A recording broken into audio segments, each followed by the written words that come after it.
What's up, YouTube? Zero here. Welcome to the place where gamers, witches, wizards, and superheroes unite. Today, we're going to recap the first 2 days of the Major 1 tournament in the Call of Duty League 2021 season. Before I get into it, I do want to say that if you do enjoy this video, feel free to give it a thumbs up and hit that subscribe button for more Call of Duty League content. I do a bunch of Call of Duty videos, so check those out as well. Without further ado, let's talk about the updated bracket after the first 2 games. So on day 1, these 2 games took place. Today, March 4th, we had 4 games with these 2 games taking place and these 2 games taking place. So you can see the updated bracket on the screen. The Mutineers were able to beat Seattle. Ultra was able to beat London.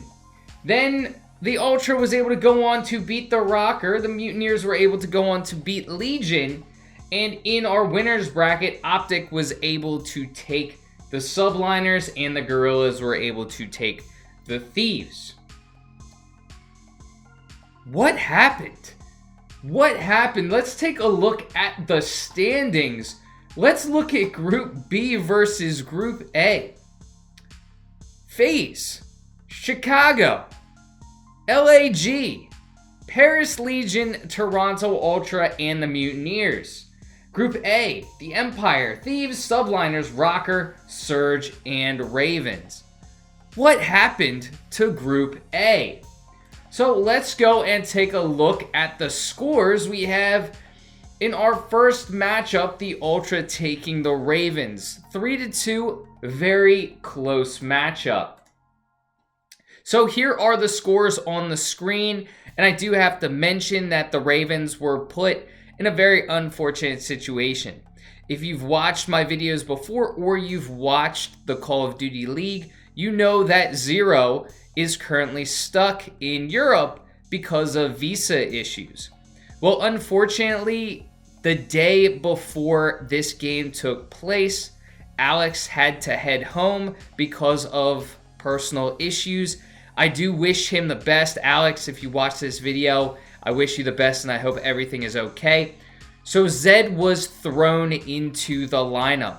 So needless to say, the Ravens were really not at 100%. This wasn't really the team that they were supposed to start the season with. They had 2 players filling in, Zed for Alex and Parasite for Zero. So in all aspects, this team played pretty well.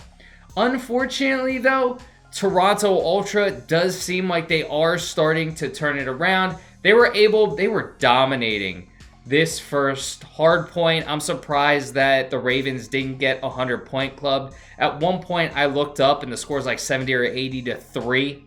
Parasite was having an awful game. I think a lot of the team was having an awful game to start. They were able to turn it around a little bit and make the score a little bit more respectable. But you can see the rest. This was also a poor game out of the Ravens, but the rest of the games weren't too bad to watch in terms of gameplay. But again, unfortunately, the Ravens were put in a situation, and Toronto, like the Mutineers, who we're going to talk about in a second, are starting to heat up and are starting to be those teams that we are expecting them to be. So for a Ravens perspective, you have to go back to the drawing board. I don't know if Alex or Zero is going to be back on the team anytime soon. You kind of have to think, is this the team we want to use going forward, or do we want to make some changes? Granted, they did play pretty well against Toronto on only maybe a night's worth of practicing. So perhaps they want to keep this team. But remember that in the tournament at the end of the season, the bottom 4 teams in the overall standings don't make that championship tournament. So right now, the Ravens are sitting at 0-5 in regular play, and then the bottom 4 in the first major tournament. So they're really going to have to go back to the drawing board and take a look and reassess at what they want to do. Toronto, though, again, starting to heat up. Played pretty well in this Ravens game. They did make some mistakes, but were able to then move on and beat Minnesota, which we're going to talk about in a little bit. But first, let's talk about that other first elimination game, Florida Mutineers against Seattle Surge. This wasn't really close.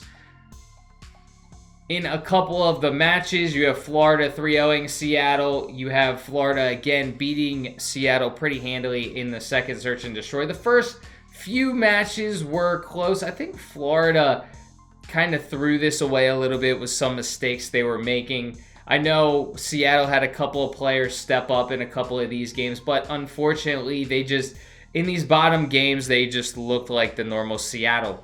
Florida is another team from Pool B that's starting to heat up. Again, we see Florida winning, we see Toronto winning, we see a lot of these Pool B teams winning, and the Pool A teams, the Group A teams, they're not getting it done. I'm going to talk about what that means a little bit as well.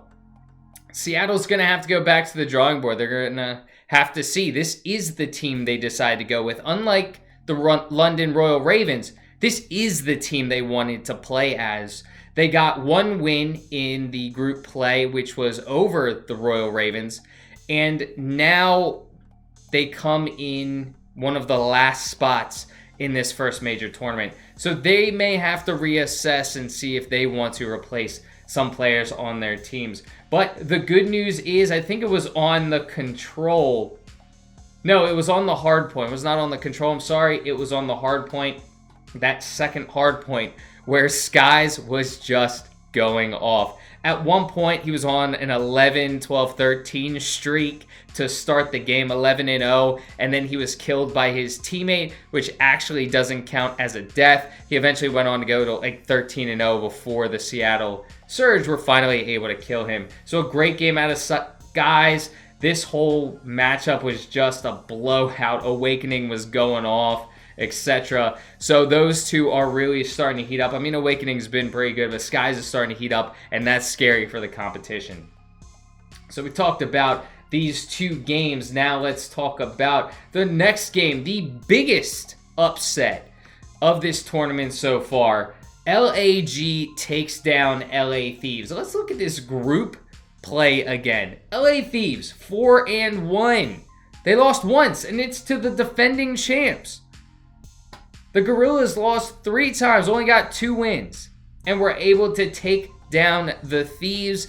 If you are a fan of any team in Group A, right now you're kind of worried.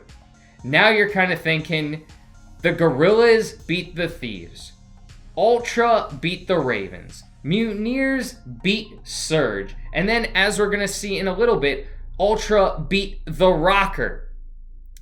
Now you're starting to worry. And then Optic beat Subliners, which wasn't too shocking, but you're starting to see a trend right now. These Group B teams are doing pretty well.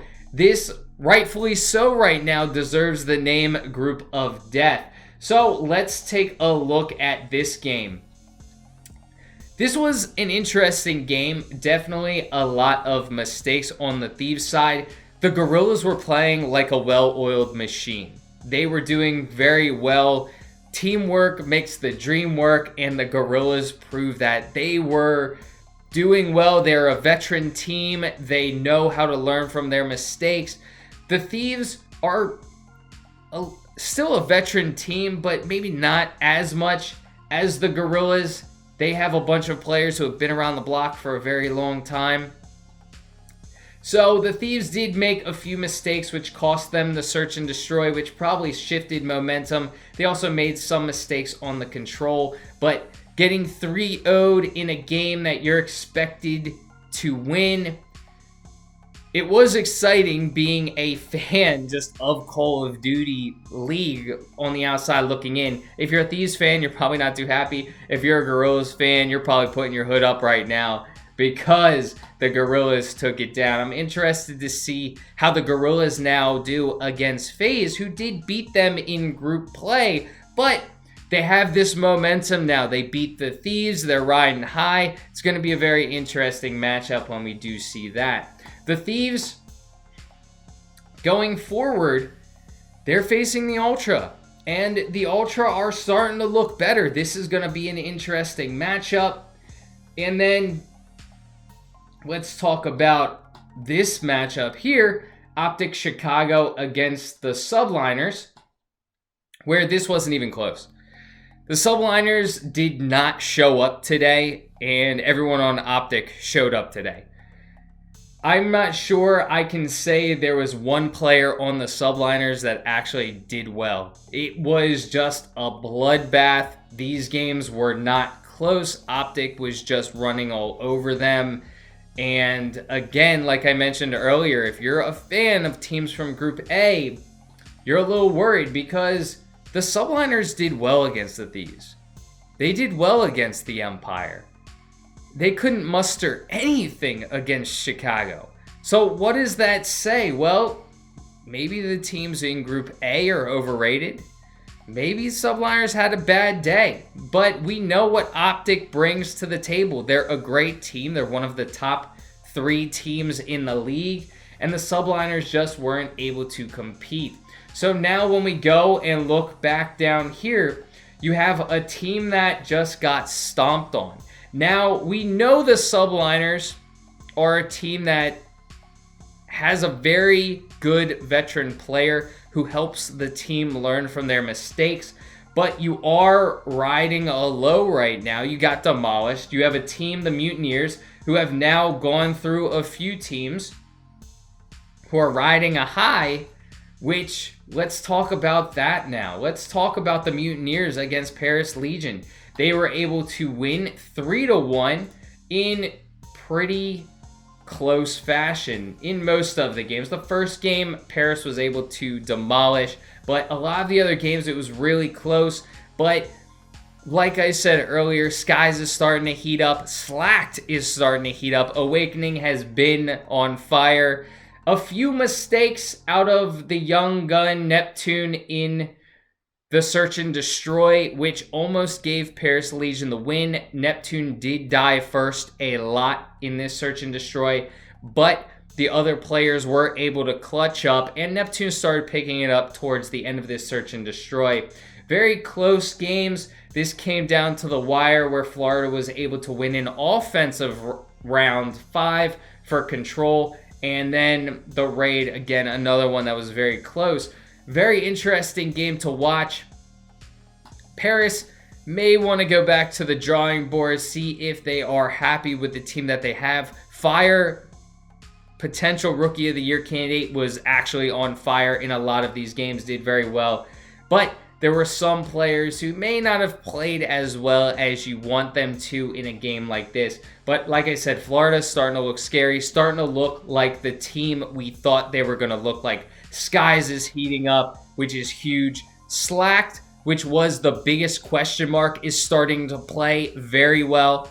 Neptune is doing well, and Awakening is just Awakening. He's dirty. So if I am a New York fan, worried about the Mutineers. I personally am worried about the Subliners and Mutineers because I have the Subliners going pretty far in my bracket. I think I have them going to like round 5 or the elimination final, somewhere up here. So I don't want the Subliners to lose, but the Mutineers are looking scary. I wouldn't be surprised if the Mutineers take the Subliners.